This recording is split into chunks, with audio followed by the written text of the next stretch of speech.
Bom, agora a gente vai falar um pouco sobre relacionamentos. Nesse caso, a gente vai falar sobre relacionamento de 1 para N, né?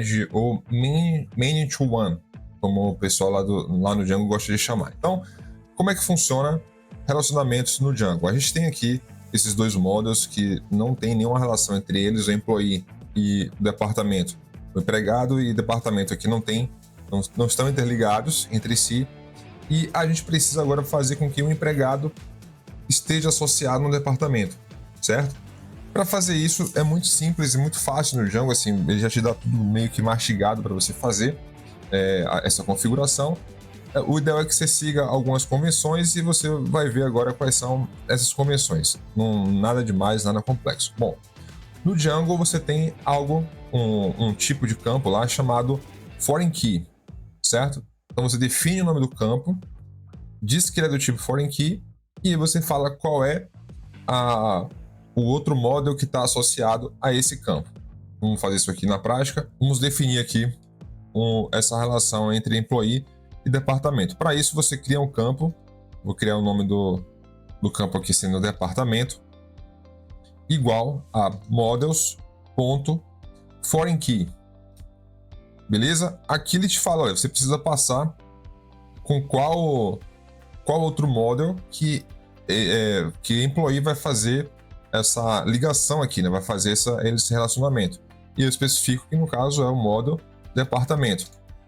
Aqui a gente vai ter um problema, vou chegar daqui a pouco nesse problema, mas vamos lá. A gente vai especificar também o onDelete. Esse onDelete também é obrigatório passar. Tá vendo aqui? Falo onDelete e vou passar a opção que é mais comum também ser utilizada, que é o models.cascade. Cara, não entendi o que está acontecendo aí. Me explica o que aconteceu, por que dessas opções. Antes de explicar o que é esse onDelete cascade, vamos primeiro resolver esse pequeno problema aqui que tem a ver com Python. Por quê? Departamento está embaixo aqui, né? Foi declarado depois do employee. Vamos lá. Cheguei aqui, falei departamento, mas eu não declarei, o Python lê de cima para baixo as coisas e não tem nenhuma classe, nenhuma outra classe com o nome departamento antes desse ponto aqui dessa linha. Então ele não sabe o que significa, porque o departamento vai ser declarado na próxima linha. Então, para evitar esse problema, eu vou colocar a classe departamento aqui em cima. Então, invertir a posição, não muda nada no banco de dados, vai continuar tudo do mesmo jeito. É apenas uma questão aqui para o interpretador poder saber que departamento já está declarado, já está tudo certinho, e eu consigo aqui embaixo fazer referência a esse model que foi declarado anteriormente. Beleza? Eu posso passar também aqui, ó. Deixa assim mesmo, tá ótimo desse jeito. É verdade. Então vamos entender agora o que esse onDelete models.cascade significa aqui nesse caso. Significa que, se por acaso eu apagar do banco de dados um departamento, por padrão, ele vai ter esse evento onDelete associado aqui nessa relação, e ele vai excluir também no banco de dados em modo cascata, né, no caso, todos os empregados associados àquele departamento. Então tem um departamento financeiro, aí tem o empregado João, o empregado Maria. Se por acaso eu excluir o departamento financeiro, ele por padrão também exclui os empregados João e Maria. Ah, mas eu só posso excluir, não tem outra opção? Tem outra opção. Você pode chamar aqui, ó, o set null, que aí, como o próprio nome já disse, o miserável é um gênio! Em vez de ele deletar em cascata, ele vai anular esse campo, então ele vai setar o campo como nulo. Mas eu vou deixar como cascade aqui no caso, ou seja, se ele deletar um departamento, os empregados desse departamento também serão removidos do banco de dados, certo? Então agora vamos ver isso funcionando na prática. Primeiramente eu vou migrar o banco de dados, por enquanto a gente tem essa modelagem aqui. Eu vou migrar o banco e vou gerar um diagrama que a gente vai poder visualizar como o nosso banco está e como esse relacionamento foi criado, certo? Então vamos lá, vamos salvar essa alteração aqui. Não perdeu nada. Mesmo que você esteja agora aqui sem nenhuma migration, como a gente está aqui nesse momento, a sua modelagem é essa daqui, desde que você não tenha dados do banco de dados. Por favor, não vai apagar o banco como eu fiz aqui, nem apagar as migrations em produção. Aqui a gente está aprendendo, então você está fazendo os testes aí local, como é que funcionam as modelagens, os relacionamentos entre os models. Então você pode apagar o banco de dados, apagar as migrations e mandar gerar novamente as migrations sem nenhum problema, certo? Ele vai criar aqui as migrations para você apropriadamente. Agora, se você tiver dados no banco de dados, a gente precisa tratar isso de uma outra forma, que aí é aplicando todo um processo de migração de dados. E aí é uma outra história, uma outra aula, com outros conceitos que você precisa ter em mente, tá bom? Então, o foco aqui é modelagem de dados. Apaguei as migrations, apaguei o banco, gerei novamente a migration, e aí ele gerou para mim uma migration mais completa agora. Se você reparar nessa migration, ele vai gerar uma migration com todas as modificações ali necessárias para deixar o banco de dados com a cara do nosso arquivo model aqui, tá bom? Nosso model já está mais completo do que no início da aula, então ele agora vai gerar uma migration muito mais completa. Ele fala aqui, employee, né? Na migration 01, ele cria o departamento e cria o employee, tabela employee. Não altera nenhum campo porque ele está levando em conta que não existe nenhum banco de dados, nenhuma tabela para ser migrada nem alterada. Então, apaguei aqui o db.sqlite3 e vou agora migrar. Quando eu faço isso, ele vai aplicar todas aquelas migrations iniciais lá que a gente gerou, a gente falou no início da aula também sobre as migrations do próprio Django, e essas últimas duas migrations aqui, melhor, e essa última migration aqui, penúltima no caso, 001.initial, é a migration referente ao nosso app, beleza? Ele aplicou lá a migration, o nosso banco de dados agora já está propriamente definido aqui com esses dois bancos, essas duas tabelas aqui no banco de dados, beleza? Você percebe que a tabela ID agora do employee, ele tem duas chaves aqui. Uma chave é a chave primária do próprio ID e a outra é a chave estrangeira que liga departamento. Você pode ver na tela, se eu tirar o mouse de cima que ele some, mas você vê, ele liga a chave primária da tabela de departamento com o campo Department ID dessa tabela, no caso a tabela de Employee. Deixa eu dar um zoom aqui para ficar mais fácil de enxergar. Mas é muito importante que você perceba. Olha só, a gente tem aqui o model e que eu adicionei aqui um campo Department, associando ele ao módulo Departamento. Como é que isso é refletido no banco de dados? No banco de dados, automaticamente o Django vai criar uma nova coluna na tabela de departamentos de employee com o nome Department underline ID, tá bom? Ele criou uma coluna departamento underline ID e ele especificou aqui, que essa outra chave aqui é só uma configuração da própria tabela, dizendo, olha, tem uma configuração ligando a tabela departamento, a chave primária da tabela departamento. Bom, continuando aqui, tem um pequeno corte aí por conta de problemas de microfone, mas já tudo normalizado. Bom, o que aconteceu? Rodei a migration, certo? E agora, se a gente observar o que aconteceu no banco de dados, você vai ver que ele recriou a tabela Employees Management Department e Employees Management Employee. E se você observar também, na tabela de Employee, tem um detalhe extra. A gente colocou aqui esse relacionamento, Department, ele é uma foreign key para departamento. Isso reflete no banco da seguinte forma. O Django vai criar uma coluna chamada Department Underline ID para guardar justamente a referência com o departamento. Então ele faz esse relacionamento aqui dessa forma, através do nome da coluna que eu criei, no caso Department, underline o ID, para ele saber referenciar o ID de um com o outro aqui. E outra coisa, eu não precisaria necessariamente criar um departamento, essa coluna com esse nome. Então, por exemplo, digamos que o nome da coluna é Group, ou, pronto, Depart. Chamar de Depart, eu vou salvar e vou pedir para ele aplicar novamente, gerar novamente as migrations. Vou vir aqui, fazer o Make Migrations. Ele vai perguntar, né, se o departamento foi renomeado para Depart, sim ou não. Ele faz essa confirmação e fala que é uma foreign key. Eu vou dizer que sim, foi renomeado. E ele fez alteração no campo departamento. Se você observar agora aqui, eu vou fechar o banco de dados. Vou verificar aqui as migrations e ele alterou agora o campo para Depart, que era departamento, agora virou Depart. E vou aplicar essas migrations. Python Manage Migration.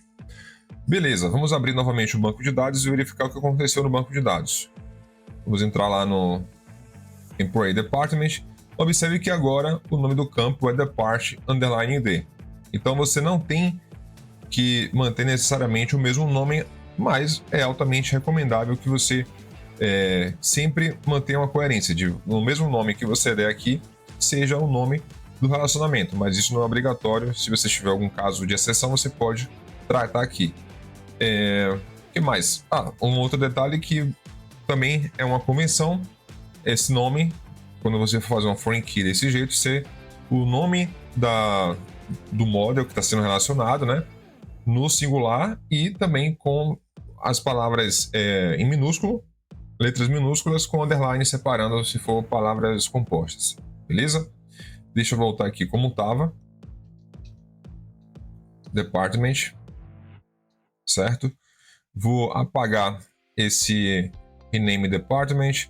É bom que vocês façam esse teste de deletar migration, deletar um banco de dados, voltar novamente para você fixar o conhecimento. Eu vou apagar aqui o banco de dados, a migration. Vou apagar aqui novamente o banco de dados e vou deixar apenas essa migration inicial que cria o departamento e cria o empregado. Então, vou rodar novamente aqui Make Migrations e não teve nenhuma alteração, porque a migration que eu tenho aqui na mão já faz essa... Já é justamente a migration que... deixa eu rolar o Make Migration.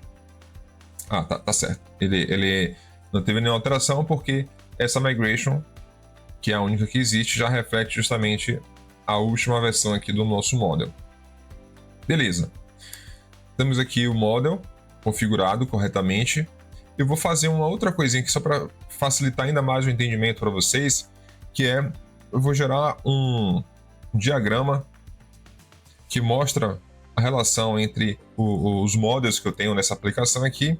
Eu instalei o Django Extensions e configurei aqui o Graph. Existem algumas libs aqui, como eu falei, se vocês quiserem eu faço um vídeo depois mostrando essa parte adicional de configuração, mas esse Graph Models me permite gerar um diagrama para a gente com a tabela, e vocês podem ver que, deixa eu aumentar um pouquinho aqui o zoom, vocês podem ver que ele criou, que tem duas tabelas do banco de dados, uma é chamada Employee e outra Department. Ele omite aqui o prefixo, né, no caso que é Employees Management, ele não precisa exibir isso aqui, ele só exibe as tabelas, porque nesse próprio Graph Models, quando você especifica o nome do aplicativo, ele já mostra para você apenas as tabelas daquele app, então não precisa mostrar novamente o prefixo ali do nome das tabelas. Ele fala, tem o ID, departamento, nome, status, e ele te mostra esse relacionamento aqui de 1 para N, melhor, desse relacionado com esse. No caso, o employee tem um relacionamento de departamento na coluna departamento, e isso é feito através do ID. Esse ID aqui é a chave primária do departamento, fica associado ao departamento underline ID em employee. Na medida que a gente for criando mais models aqui, você vai ver que vai crescer um pouco mais esses relacionamentos, e você vai ver que é interessante ter um diagrama como esse para você poder visualizar de uma forma geral como está ficando o seu projeto, como é que está a modelagem do projeto. Beleza? E agora vamos fazer uns testes na prática de manipulação de dados direto no banco de dados. Eu vou utilizar o Shell Plus aqui configurado com BPython e passando como parâmetro print.sql, só para ele poder exibir para a gente o output do SQL que está sendo executado dentro lá das colunas, e esse BPython dentro do terminal. E esse BPython aqui é só uma versão melhorada do Shell aqui que a gente está utilizando. Vamos entrar. Pronto, estou dentro do Shell do Django. E eu vou começar. Eu não preciso importar, tá tudo já auto-importado, tudo configurado. O bom desse Shell Plus é isso, né? Ele já te dá tudo pronto para você só digitar o que você quer e ele já traz dali para você tudo. Deixa eu só verificar. Tá dando para ver certinho aí. Pronto. O que a gente vai fazer aqui para testar esse relacionamento terminei aqui o zoom, de employee com departamento. Eu vou criar um departamento primeiramente. Department. E vou chamar aqui de financeiro. Department. Eu vou criar diretamente já aqui, né? Department.objects.create. E depois eu vou fazer uma outra aula somente sobre queries aqui. Vou explicar melhor como você pode manipular o banco de dados e tal. Mas por enquanto, esse comando é apenas um comando que vai criar diretamente no banco de dados, através do Django, um registro na tabela de departamento, chamado, no caso, financeiro. Observe que ele inseriu aqui esse menos ali, SQL que eu passei, justamente para ele exibir para a gente o output do SQL que é gerado. Ele inseriu lá na tabela Employees Department ID Name os valores. O UID aqui gerado automaticamente, de forma randômica, e o nome, no caso, financeiro. Beleza, tem um departamento criado. Vamos agora colocar esse departamento aqui na variável D. Department.objects.last. Estou com um departamento aqui na variável D e eu vou criar agora um employee. Então vamos chamar aqui vou salvar na instância direta também aqui, igual a employees, na variável no caso, né? Igual a employee.objects.create. Vou passar aqui o nome igual a John e departamento igual a D, que é a variável que eu criei anteriormente. Ele inseriu lá na tabela departamentos, melhor, na tabela de employee, com o empregado aqui, o John. Por padrão, ele colocou como ativo. Esse act aqui é o status. Eu não especifiquei, então por padrão ele já coloca como ativo. E o ID do departamento que foi criado, certo? Então ele inseriu aqui nesses 3 campos os dados desse usuário. E agora, se a gente entrar aqui no DB SQLite 3 e verificar como está ficando o nosso banco de dados, vou dar um zoom aqui. Eu vou entrar na tabela, primeiramente, departamento. Você vê que ele criou aqui o departamento financeiro e aqui ele está com esse ID. E na tabela de employee, você tem aqui o ID, o nome, o status e o department ID. Beleza? Então, dessa forma que você modela relacionamentos de 1 para N no Django, certo? E utilizando aqui, a gente mostrou aqui um pouquinho também sobre a ferramenta que exibe os diagramas para você conseguir visualizar como está ficando o seu banco de dados. E também a gente fez um teste aqui dentro do terminal do Django para salvar o usuário, no caso o employee, e um departamento. Beleza?